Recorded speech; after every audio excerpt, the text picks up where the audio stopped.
سی ہلچل آ جائے تو ہمارا تسلسل بگڑ جاتا ہے، تھوڑی سی آوازیں آ جائیں تو ہم کیا مخاطب کر رہے ہیں بھول جاتے ہیں۔ لیکن وہ بھی کیا مقرر اور کیا قیادت تھی کہ ٹہل رہے ہیں، ٹہلتے ہوئے تقریر کر رہے ہیں۔ ارے ایسا وقت تھا 2 سے 3، 3 سے 4 ہوئے، 4 سے آگے بڑھے، ہزاروں کی تعداد میں یہ کارواں بنتا گیا، جدوجہد کرتے گئے، آگے بڑھتے گئے، اور اس کا نتیجہ یہ ہوا کہ مجلس اتحاد المسلمین نے اپنا خود کا دفتر حاصل کیا، دارالسلام کو حاصل کیا۔ سالار ملت کی کوششوں و کاوشوں اور عبدالواحد اویسی کی قانون سازی اور قانونی جدوجہد و محنت، وہ مضبوط قیادت کا نتیجہ کہ دارالسلام حاصل ہوا۔ ارے دارالسلام آج ہمارے پاس صرف حیدرآباد میں ہے۔ اے نوجوانوں، شاید تم نہیں جانتے، سرزمین دکن کے ہر ضلع کے ہیڈ کوارٹر میں دارالسلام تھا۔ جس طریقے سے حیدرآباد میں دارالسلام آج ہے، اس طریقے سے اورنگ آباد میں بھی تھا، مراٹھواڑہ میں تھا، تلنگانہ میں تھا، ہر ضلع ہیڈ کوارٹر میں دارالسلام تھا، مجلس کا دفتر تھا۔ لیکن سب کچھ چلا گیا، سب کچھ ہمارے ہاتھوں سے چلا گیا۔ اس دارالسلام کی جنگ لڑی، کون کون اس میں فریق بنے میں وہ بھی کہنا نہیں چاہتا، پرانے زخموں کو کھروچنا نہیں چاہتا۔ کون کون فریق بنے، کون کون دعوے پیش کرے دارالسلام کے لیے، کیسی کیسی تکالیفیں ہوئی، کیسی کیسی مصیبتیں ہوئی۔ کوئی کہنے لگا دارالسلام ہمارا ہے، ہم کو دے دو۔ کوئی کہنے لگا کہ ہم کام کر رہے مسلمانوں کا، ہم کو دارالسلام دے دو۔ کوئی کہنے لگا کہ حقیقی مجلس ہماری ہے، ہم کو دارالسلام دے دو۔ تو ہم یہی کہنے لگے کہ دارالسلام مسلمانوں کی امانت ہے، اس کو مسلمانوں کو دے دو، مسلمانوں کی جماعت مجلس اتحاد المسلمین ہے، اس کو دے دو۔ مقدمہ ہوا، مقدمہ لڑتے گئے، اور پھر مقدمے میں کامیابی ملی تو دارالسلام ہم کو ملا۔ دارالسلام میں فائر بریگیڈ کا دفتر تھا، دھول تھی، گرد تھی۔ ارے وہ مقام جہاں سے کبھی ہمارے لشکروں نے آرام کیا تھا، وہ مقام جہاں سے ہم نے اپنے عزت کے لیے، وقار کے لیے اپنے سینوں کو پیش کیا تھا، وہ سرزمین جہاں سے ہم نے حکومت کے ایوانوں سے مقابلہ کیا تھا، وہ سرزمین کئی برس سے ویران تھی، گرد و غبار میں تھی، جالوں میں تھی، ویران تھی۔ ارے اس دارالسلام کو حاصل کیا، فائر بریگیڈ کا دفتر تھا۔ تو یہی مرحوم سالار ملت نے حکومت سے کہا کہ 15-20 برس سے دارالسلام پولیس سیکشن سے لے کے اب تک دارالسلام حکومت کے کنٹرول میں رہا، فائر بریگیڈ کا دفتر تھا، اور آج یہ ثابت ہو چکا کہ دارالسلام مجلس اتحاد المسلمین کی ملکیت ہے، تو اس کا کرایہ ہم کو دیا جائے۔ حکومت راضی ہوئی کرایہ دینے کے لیے، تو سالار ملت نے اور ایک لیٹر لکھا اور کہا کہ صرف کرایہ نہیں، جس دن سے تم یعنی حکومت اس دارالسلام پہ قابض ہے، فائر بریگیڈ کا دفتر ہے، اس دن سے لے کے آج تک نہ صرف کرایہ بلکہ کرائے کا انٹرسٹ بھی ہم کو دینا چاہیے۔ وہ حاصل کیا، اور اس پیسے سے اب سب سے پہلا کام اگر کچھ کیا تو علم اور تعلیم کی طرف آگے بڑھنے کا کام کیا، اور وہ یہ تھا کہ اویسی ITI ٹریننگ انسٹیٹیوٹ کا سنگ بنیاد رکھا، اس کی بلڈنگ کا۔ آج بھی دارالسلام میں ایک چھوٹی سی عمارت ہے جو اویسی ٹریننگ انسٹیٹیوٹ کی عمارت ہے۔ بنیاد رکھا اس وقت ITI کورسز کی بڑی مانگ تھی۔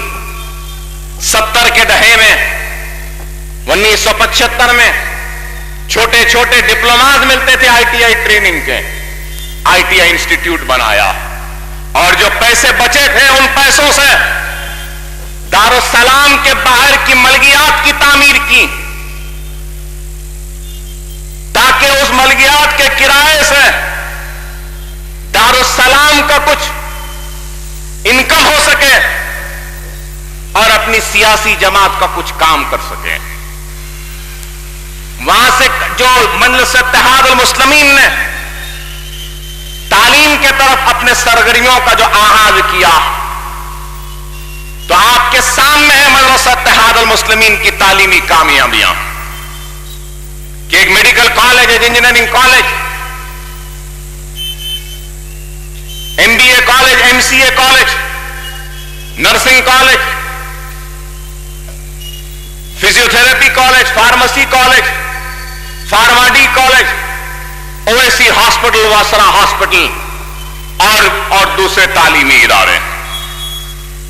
یہ تعلیمی سرگرمیوں کا آغاز ہوا ایک طرف، تو دوسری طرف مجلس اتحاد المسلمین نے سیاسی طور پر اپنی جد و جہد کے آغاز کے ذریعے اس وقت کی حیدرآباد کی بلدیہ کے انتخابات میں اپنے نمائندوں کو منتخب کروایا، ایوان اسمبلی میں بھی اپنے نمائندوں کو منتخب کروایا۔ مجلس اتحاد المسلمین کے ایوان اسمبلی میں نمائندے منتخب ہوئے، اور فخر ملت اپنے خطاب میں کہا تھا کبھی کہ میری نظریں دیکھ رہی ہیں کہ وہ دن دور نہیں کہ مجلس کی آواز ہندوستان کی پارلیمنٹ میں گونجے گی، مجلس کی آواز ایوان اسمبلی میں گونجے گی۔ میری نظریں دیکھ رہی ہیں کہ ہمارا میڈیکل کالج ہوگا، ہمارے دواخانے ہوں گے، اور ہمارا انجینئرنگ کالج ہوگا۔ تو لوگ دیوانوں کی آواز کہہ کے دھتکارتے تھے، کہتے تھے کہ نئے پل سے اس پار تک یہ جماعت نہیں جا سکی، ایک نمائندہ نہیں ہے ان کا، اور بڑے بڑے خواب دیکھتے ہیں، میڈیکل انجینئرنگ کالج کی بات کرتے ہیں۔ لیکن دنیا نے دیکھا، سالار اپنے جلسوں میں کہتے تھے کہ منزل اگر ملتی ہے تو دیوانے کو، جنونی کو ہی منزل ملتی ہے۔ ارے وہ جنون تھا ہم میں، وہ دیوانہ پن تھا کہ ملت اسلامیہ کے اس اجڑے ہوئے کارواں کو ہم مضبوط کریں گے۔ ارے آج جو پولیس سیکشن کی تباہی اور بربادی کے بعد اپنی خود کی جماعت کا قیام میں لانا، تو اس وقت لوگوں نے کہا مسلمانوں کی جماعت کی کیا ضرورت ہے۔ ارے 55 برس پہلے مجلس اتحاد المسلمین نے کہا کہ ہندوستان میں ہماری اپنی جماعت ہونی چاہیے، اور آج 55 برس 60 برس کے بعد آج ہندوستان کہہ رہا ہے کہ ہاں مسلمانوں کی جماعت ہونی چاہیے۔ جس بات کا احساس ہم نے پہلے کیا، ہندوستان نے 60 برس بعد اس بات کو محسوس کیا۔ یہی فرق ہے مجلس اتحاد المسلمین کی قیادت اور سیاست میں اور ہندوستان کی، کہ مجلس اتحاد المسلمین نے کام کیا، سیاسی میدان میں بھی کام کیا، تعلیمی میدان میں کام کیا، پرانے شہر کی ترقی کے لیے کام کیا، سٹوین کا قیام عمل میں لایا تو سالار ملت نے کیا، اقلیتی مالیاتی فائنانس کارپوریشن کا قیام عمل میں لایا تو سالار ملت نے کیا، مائنورٹی کمیشن کا قیام عمل میں لایا تو سالار ملت نے کیا، خلی قطب چاربن ڈیولپمنٹ اتھارٹی کا قیام عمل میں لایا تو سالار ملت نے کیا۔ ایسے کتنے کام ہیں کہ سالار ملت کی کارکردگی اور مجلس اتحاد المسلمین کی کامیابیوں کو بیان کرو تو ساری رات گزر جائے گی، اور مجلس اتحاد المسلمین کے کارناموں کا میں ذرہ برابر بھی حق نہیں ادا کر سکوں گا کہ کتنا کام کیا، کیسے کام کیا، کہ دواخانوں کی تعمیر کی، مسلمانوں کے دلوں سے خوف کو مٹایا۔ حیدرآباد جبھی بھی فسادات کی لپیٹ میں آتا تو سب سے پہلے فسادات کے پریشان حال مسلمانوں کے درمیان میں رہنے والی شخصیت کا نام سالار ملت تھا۔ کبھی سبزی منڈی کا فساد ہوا تو پہنچنے والے کا نام سالار ملت، علی آباد سید علی چبوترے میں فساد ہوا تو پہنچنے والے کا نام صلاح الدین اویسی، نور خان بازار میں فساد ہوا تو پہنچنے والے کا نام صلاح الدین اویسی، نظام آباد میں فساد ہوا تو پہنچنے والے کا نام صلاح الدین اویسی، عادل آباد جل رہا ہے تو پہنچنے والے کا نام سالار ملت، ارے بھینسا جل رہا ہے تو پہنچنے والے کا نام سالار ملت، گنٹور کا مسلمان آواز دے رہا ہے تو پہنچنے والے کا نام سالار ملت، محبوب نگر کا مسلمان آواز دے رہا ہے تو پہنچنے والے کا نام سالار ملت، تارے پٹری کا مسلمان آواز دے رہا ہے تو پہنچنے والے کا نام صلاح الدین اویسی۔ ارے آندھرا پردیش کو تو چھوڑو، علی گڑھ مسلم یونیورسٹی کا ایجیٹیشن ہوا تو سارے ہندوستان میں سب سے زیادہ علی گڑھ مسلم یونیورسٹی کے تحفظ کے لیے، اس کے مقام کے لیے اگر لڑنے والی شخصیت کا نام تھا تو وہ سلطان صلاح الدین اویسی تھا۔ کہاں کہاں کدھر کدھر نہیں پہنچتے گئے، لیکن ان کی زندگی میں بھی منافقوں نے ان کو برابر تکلیف پہنچاتے رہے تو سازشی ذہنوں نے سازشیں کرتے رہے، تو غداروں نے غداریاں بھی کی، لیکن سازش کی پرواہ نہیں کیے، غداروں کی غداری کی پرواہ نہیں کی، ساتھ چھوڑ کر جانے والے ساتھیوں کی فکر نہیں کی، اگر صرف فکر کی تو مسلمانوں کی کس طریقے سے خدمت کی جائے اس کی فکر کی، اقتدار کی پرواہ نہیں کی، صرف کام کرتے گئے، اور ایسا کام کیا کہ رہتی دنیا تک آپ نہیں رہیں گے، ہم نہیں رہیں گے، لیکن دارالسلام آباد رہے گا، اور دارالسلام سے تا قیامت تک نعرہ تکبیر اللہ اکبر کی صدا گونجتی رہے گی، اور مسلمانوں کی خدمت کرنے والی جماعت مجلس اتحاد المسلمین ہی رہے گی۔ اتنا کام، ایک طرف تعلیمی میدان میں یہ کارنامے، دوسری طرف ایوانوں میں ٹھہر کر یہ کام۔